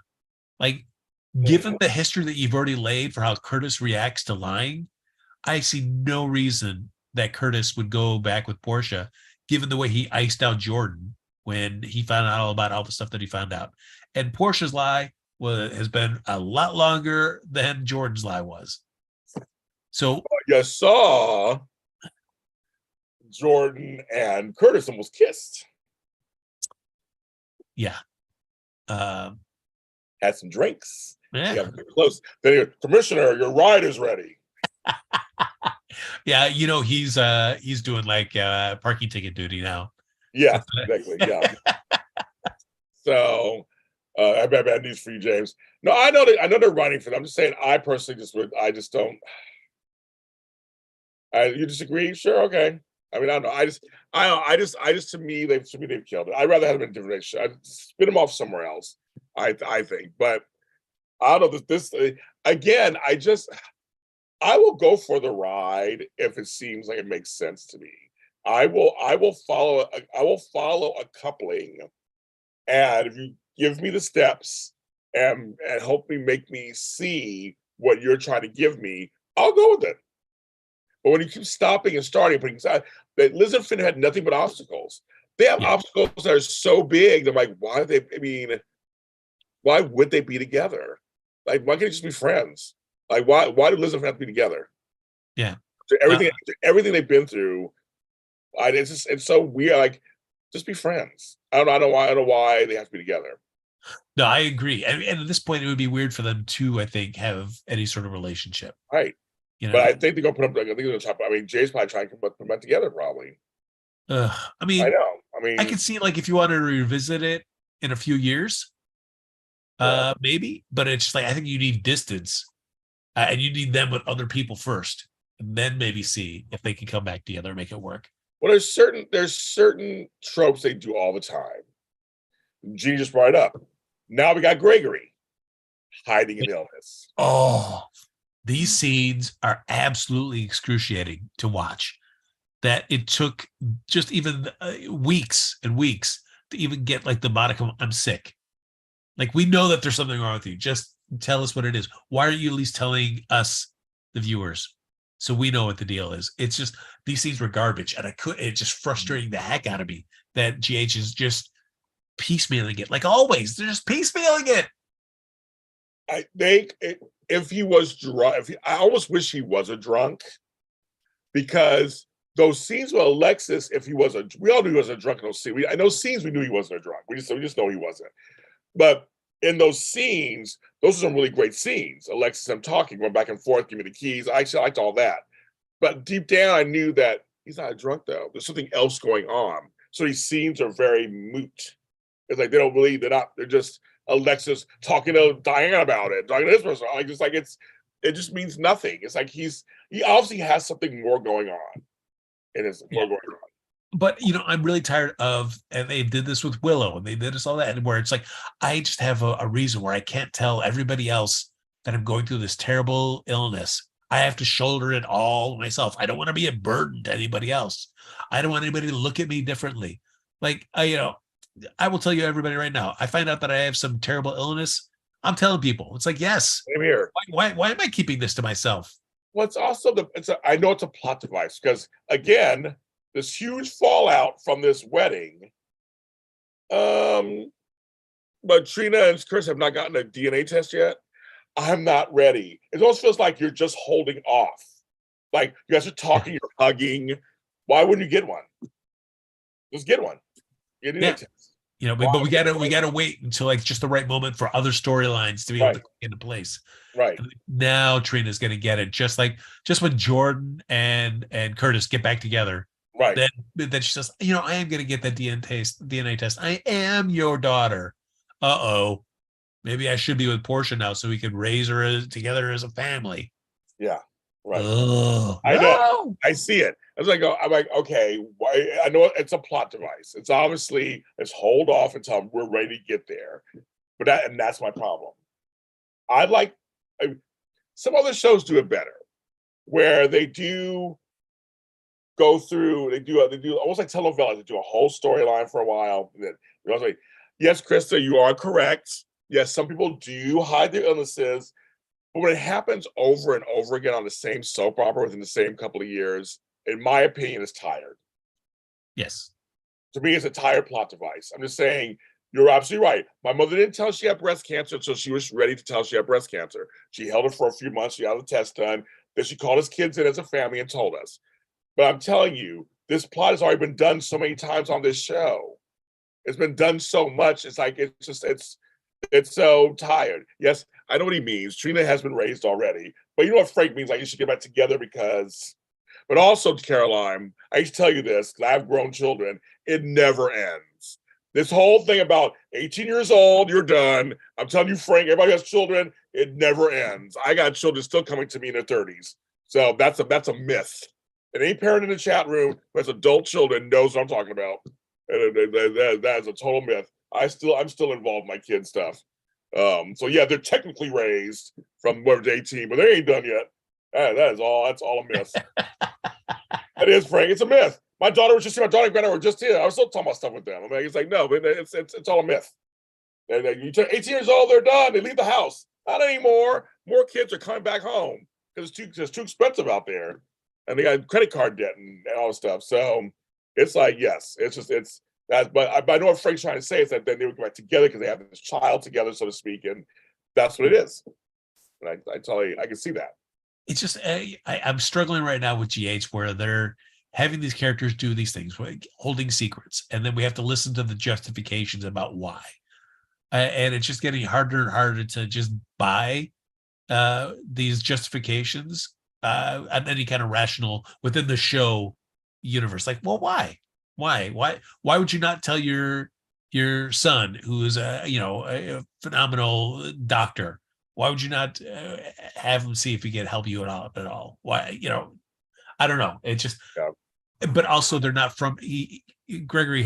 He's not a front burner character, so we're only going to see bits and pieces. And so, what have we seen in all these scenes? It's just been talking about this issue, and we get really no forward momentum. Exactly. So I'm just saying, it's just again, it's just a plot device. I'm just tired of. Just I know there's be some little bit of secrecy because of storyline, but then let us know. I think it's MS also. Everybody saying chat room think it's MS. I think it is too, or some kind of neurological thing. I agree, but we won't know, I guess, for a while until they decide to tell us. Yeah, and they also kind of were. I felt like you were setting up like a possible Gregory Alexis relationship, right? Because she certainly is very invested in him as a person, yes, as a friend, but. Once again, Alexis was somebody that, and is going to die very quickly. So, it's just like, Yeah. okay, we can't let Alexis have any sort of kind of relationship. No. Uh, Have we missed anything? I'm trying to figure out. Please, anybody chat with Frank. Have we missed anything? Tell me. I'm trying to think. Are we not touched? Ooh, I think. let's see. I feel like we touched about everybody. Like, is there anybody we haven't touched? We know that Gladys is gambling, so that part she sold. I mean, that part there. She'll get caught at some point. That's gonna happen, I guess. Your favorite character. Oh, Gladys. She'll get caught at some point. And she played it off for Sasha and did that, but obviously she'll get caught. But it's like for all of this, like there was a lot of tension happening between like your hope that it was going to be a Selena Wu Curtis hookup. When's the last time we ever saw the two of them really share a scene other than like, oh, here's a wedding gift. Oh, you can have it back because it's not happening. The Savoy. Is anything happened to the Savoy other than this backroom gambling that never really seems to impact them? Nope. Krista Gary says Gregory has Lyme disease back in 2018 when James Reed played Gregory Chase. Yeah, he did have that when he came by, and that he thought that was going to be terrible. So maybe it's something spinning out of that. Maybe something like that. Yeah, I think you can get lupus from Lyme disease. You can get Bell's palsy from Lyme disease. A lot of things you get from Lyme disease. So that could be that. Okay, it could be that. But I said something neurological, so that falls in the neurological, Kristen. So I agree with you on that. Something neurological. Yeah. I hope Cody tells Mac his father. Yeah, I know. But we get lots of. Oh, go ahead. Oh no, I mean, I guess we're also building like whoever this big gunman that's after Sonny. Yeah. That the West Coast person, I guess, is supposed to be maybe the person that's behind the shooter. Right. I mean, again, it's like she goes to Selena thinking it's something that's. I'm like, I don't know. It could be her. Because again, we get bits and pieces of Selena. She's a fan favorite. Folks love some Selena. I love Selena Wu, but it's a fan. We don't get enough of her. So again, well, that's how we see her. He's being mean to her, or Curtis is being cold to her. It's like you guys, like she's actually been looking out for you guys, and you guys are all just kind of like treat. I wouldn't mind if she was like screw you all and tries to take over Port Charles. I'd be happy with that. Yeah. Also, bummer. I thought that Maxie might reach out to Brad to help out with the nurses' ball, which would be interesting for somebody that has criticized the nurses' ball. Yes. All of a sudden, being roped in to try to put one on could be interesting. And like, oh, now you can be your work can be judged now, Brad. So get ready. But that didn't happen either. Tracy Holly, yes, they're coming back. I heard that also.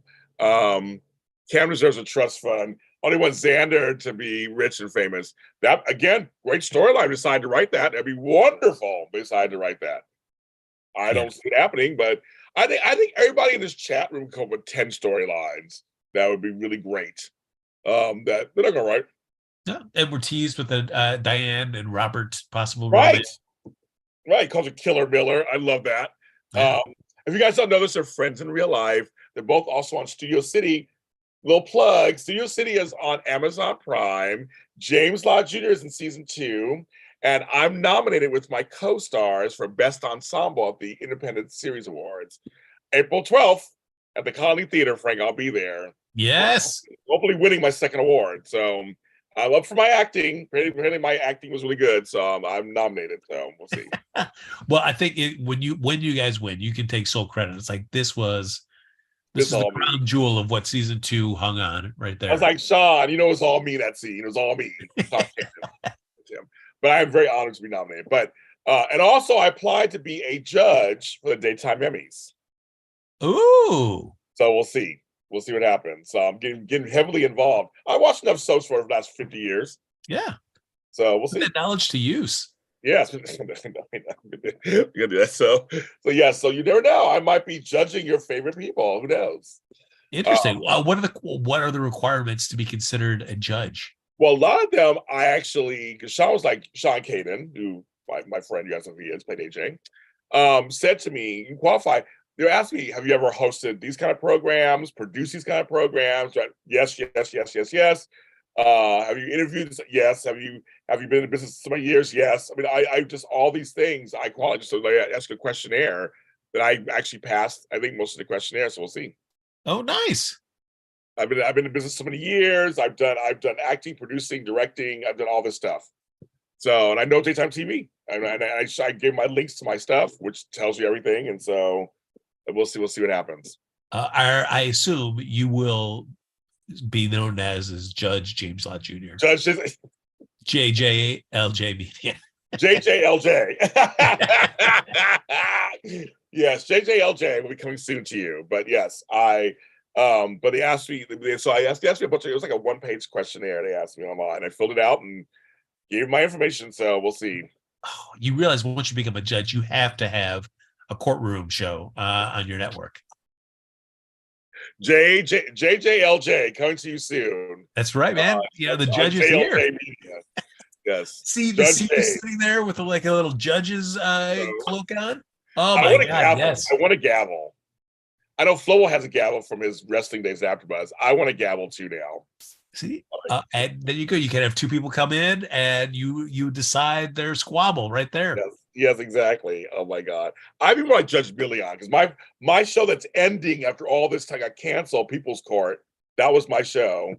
I want to be Judge Billy on. So I love her. I get to meet her at the Emmys. I love her. I love her. She was so nice. Anyway, I'll keep you guys posted on that. We do have a daytime Emmy show. It's me, Candace Mack, Jerry Waggett, and Walker Rags. So we do it you guys love it. We do it every year. We'll be back again this year. Woo! So I need a gavel and a robe. I know. I have a robe. I actually do have a robe I could put on, but I need a gavel. Like I gotta buy a gavel to have that. So yes. But anyways, I'll keep you guys posted on that. That's something I applied for recently. So we'll see. We'll do that. I think the actors are knowledgeable. So actors are judges now. Years ago, I used to go and pick it. Yeah, they all kind of stuff. They're talking. I'm sorry, talking in the chat room. Yes, anyway. So I think overall, the show is turning 60 next week on the 1st, April 1st. Ironic. April Fool's Day.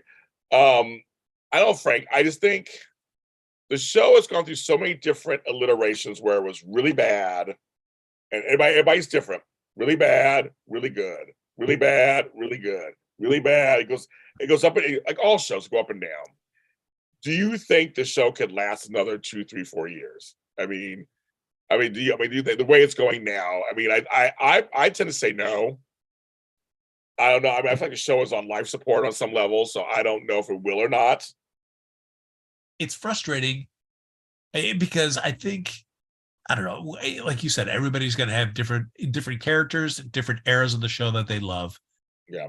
I would think it seems the overwhelming fan thought is currently with the show, no matter how much you love or dislike any storylines or characters, is that the pacing is atrocious on this show. Yep. Right with that. Yep.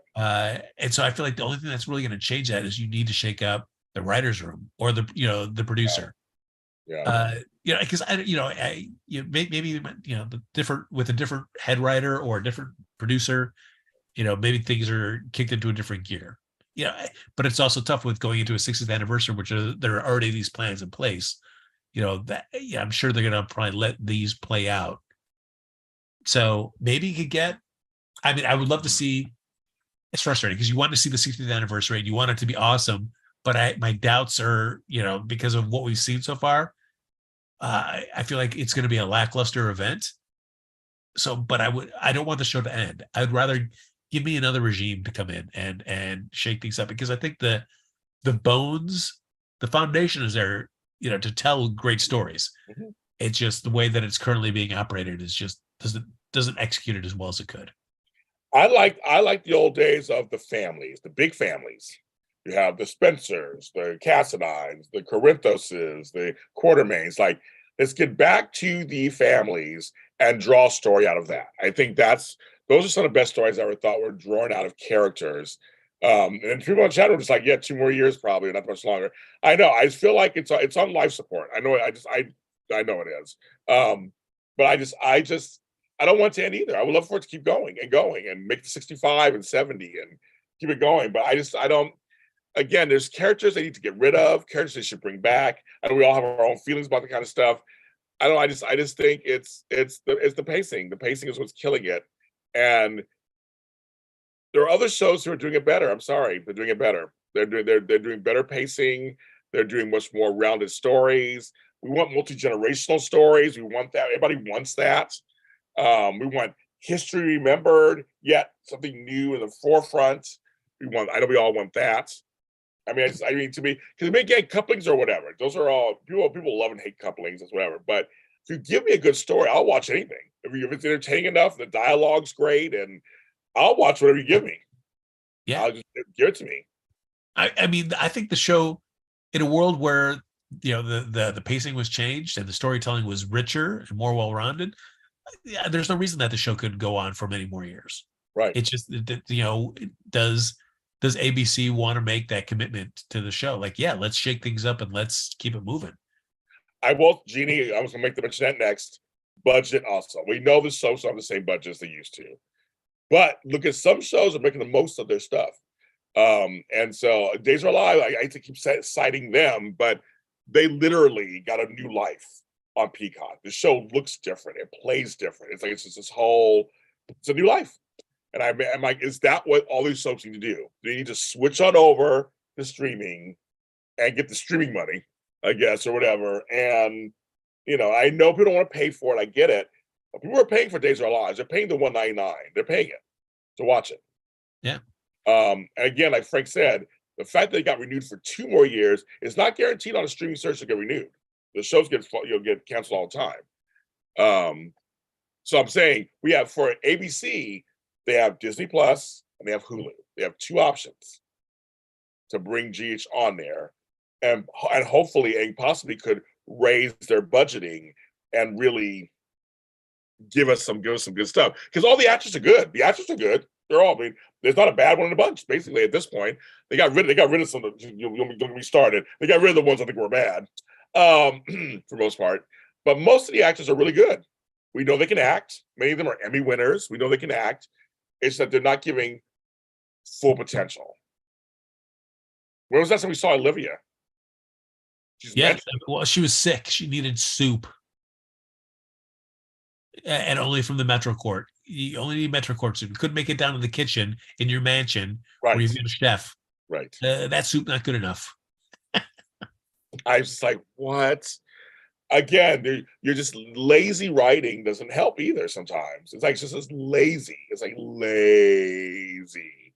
Yeah. Of course, we gotta have, like you said earlier, people getting together. First of all, we gotta bring Nina in so at some point she can tell Carly, you better be careful how you talk to me, blah, blah. Like, it's just like. But it was also the way they made that argument about the nurse's ball. It was like, well, now we've got to get Nina's approval now too. And they made it to seem like, they just set up Nina to be like this awful person. Like, who's going to say no to helping out? Right, exactly. To the nurse. Yes, but he had to have her there. Yeah. But her and Carly can have this. I mean, like, there are other ways to do some of this stuff. And it's like, it just means like there's some lazy stuff they do a little bit. It's like, there's other ways to do this. And they really want to keep this Carly-Nina feud going. So now that Nina has this information, of course she's going to use it against Carly at some point, of course. Yeah, but then it's just going to blow up her relationship with Willow. Exactly. Michael. Exactly. Like, geez Louise, Nina. Just, also please think of the ramifications of your actions. And she's unable to. She's just stuck. Well, I try to remember the way Michelle Stafford played Nina, the way they wrote her back then was that she was immature because she was in a coma for 20 years. Yeah. So she was immature. So I guess they're still playing it that way, so to speak. She's immature. But she's impulsive, just does whatever she wants. Okay, I guess so. I mean, I don't know. But that's tough to buy now when you own your own magazine and you're a co-owner of the biggest hotel in Port Charles, and you've got people that rely on you as a business person to conduct yourself in a reasonable manner, to then just say like, oh well, she's still impulsive because of that coma. Well, I'm just picking straws. I don't know what's true. I'm just trying to figure out what they're doing with her. Yeah, I can't buy that. I can't give her any like leeway anymore on that. Like, yes, you're in a coma. That's terrible, but we got to move on from that. I'm not. We can't let that just be your baggage. But she'll just sink herself with Willow and Michael. That'll be great. Yeah. And so we have to have more scenes of everybody like. Well, we talked for 2 hours. I'm done, kids. That's it. That's all. I'm done. I'm just getting started. I'm done, kids. I was gonna take care of my mother. I'm like, I gotta rest for a minute. So you got 2 hours of our GH spotlight. I mean, happy 60th to GH. I mean, regardless of what's going on, happy GH to 60th to all the crew and people behind the scenes who put these shows together every, 5 days a week, 6 days a week. To all the writers. We want you to write good stories. We want to support you. We want you to write good stories. I think we need more female writers. That's what we need. That's my thing. My wishes, Frank, would be bring back the gays. Where are the gays, folks? Bring the gays. I don't know. Build up the Wu family. Come on, bring some more Asians on there. Let's do that. And I want good stories, you guys. I want some really good stories where I'm like running home every day to watch the show. I don't know. What's some of your wishes, Frank? Yeah, mine is just for everything. Please, everybody, just increase the pace. I don't know whether it's a fear of GH about like, oh, I don't know, what we're gonna do after this, so we have to drag these stories out, or don't try to be so clever to be able to have. Well, we got to have this storyline also intersect with this storyline as well as this storyline. So we've got to drag out the storylines because of that. I would say do not be so worried about being that clever. Tell these stories in an accelerated pace, and the pace that they should be happening, and more stories going to come out of it naturally. You might not be able to connect to B and C the way that you want to attend, but if you keep pushing through on that A storyline, maybe you connect with D and E in a really cool way that you wouldn't have been expecting because you were so worried about B and C. Just push forward on these stories. I think fans are going to be engaged. If you can tell accelerated storytelling, more stories always going to be there. There's always going to be story. Drop the balls on stuff. Just lower the booms. Lower the booms. Yeah. They will. You're right. The story will be born out of them. Just do it. Just do it. Just do it. Just do it. Yeah. I mean, absolutely, because there's the fear that there's not going to be enough stuff going on, or by withholding stuff, you're expecting some big payoff. When was the last time that you saw a really good payoff? Like the whole Ava, Ryan, Esme on the island, that was a dud of a payoff. And you dragged it out for so long. And I think that's also when it gets frustrating for audiences as well. When you see what should seem like a big payoff to a thing you've been building it for a long time, and it's just a dud. If you would have done that in half the time or a third of the time, I think audiences are much more forgiving. They could still be frustrated or bummed, but they're going to get past it sooner because you're moving on to new story. I agree. I agree with that completely. Frank, someone can find you.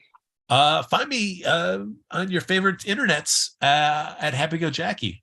And also show them where everybody want to know. I said, wait to the end of the show, folks. Oh my! It's email count, kids. I wasn't going to forget. I didn't forget. I was wait to the end of the show. Well, here we go. Email count is as of March 26, 2020. Down 220,000 emails. Look at me go! Look at me go, everybody! 220, almost 221,000. So everybody send them 10 emails a day at.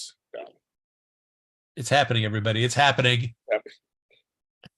500,000. That's where we want to go, I guess. Or bust. That's it. Bust. Oh my God. You can also watch me and Frank at the Mandalorian after show on Wednesdays at 7 p.m. Pacific Standard Time here on JLJ Media. I wasn't on last week. You heard my voice a couple times, but I will be on this week. I will work it out. I will be on this week. Things are I hope so. Things are a little different this week than they were last week. Oh, yeah, but don't worry, everybody. There was a great guest lead host. I mean, yes. Was. Frank Moran was. They're all spam. It's all spam. It probably is. Shit, who knows with Frank? It's all spam. It's like at least 200,000 of it is spam. Oh yeah. Oh, I would say probably like 220,000. 890 of that was spam. I think probably have 4 relevant emails in my life. Exactly. That's it. Yeah, that's it. So and you can follow me where all James on Junior sold at James on Junior also via platforms. They're all coming under emails. It's so funny. Yes, and so we may be back next week. I'm not sure. It'll be March 30th. What's next week? No, not March 30th. It'll be April 2nd, I think. Next Sunday. I'm not sure yet. I got to see what's going on, but just stay tuned on JLJ Media. Follow me everywhere, and you'll know what's going on. But we love you guys. Thank you for the super chats. So people get super chats. Thank you so much for those. It goes to the bottom line of the network that brings you the Jace Mini Spotlight, Jace 30Ds, Wide Arm Mini Spotlight, Bone Beautiful Mini Spotlight, One Night to Live after show, All My Children after show, Dallas after show, Dynasty after show, Mouse Landing after show, and Found Chris after show. So we give you all the soapy goodness. Look at that. Frank on JLJ Media. Yeah, I'm always waiting. James gives me, he signs up the GH flare, and I answer. He answers. He does answer. Actually, kind of funny. If I like on Batman, all of a sudden I shine GH. That's right. Yep. The sky in LA, and he just kind of does it. There is one question, but he hasn't watched Days. So they want to know if you thought about it. They said, Frank, it's not Jay's question. What do you think of Steve Burton returns to Days? You don't watch Days. I don't watch Days, but hey, Steve Burton, the guy needs to work, right? So I'm all for that. Lounge with Tony is in here. Speaking of Distant Days, Lounge with Tony, my chocolate twin, is in here. He says hi to us, Frank. Hey, Tony. I'm hearing your show. Yay. We're ending the show right now, Tony. We were on for 2 hours. We're ending it. But we're all getting everybody ready for Distant Days. And his movie, his short film, Kevin, made it to Outfest. We're very excited. It's a big deal. He made it to Outfest. So congratulations to Tony. Follow Lounging with Tony for all information on where you can see his film, his short film. It's really good. And I'm the art director in it. So I'm not in it, but I'm the art director. That's kind of fun. I like Steve Burton on Days. I think he does a great job. So like Frank said, he has to work. Man, got to get a job. Got to work. And he's doing a good thing. He got to do a job. He's working. He kept his mouth shut. He's not like Jack. He's not like Ingo Rademacher, who's suing. Oof. DH. I'm glad people are enjoying him on Days, though. That's great. Yes, they're enjoying him on Days. Yes, we have Ari and Shine. Yeah, you do. Okay. We love you.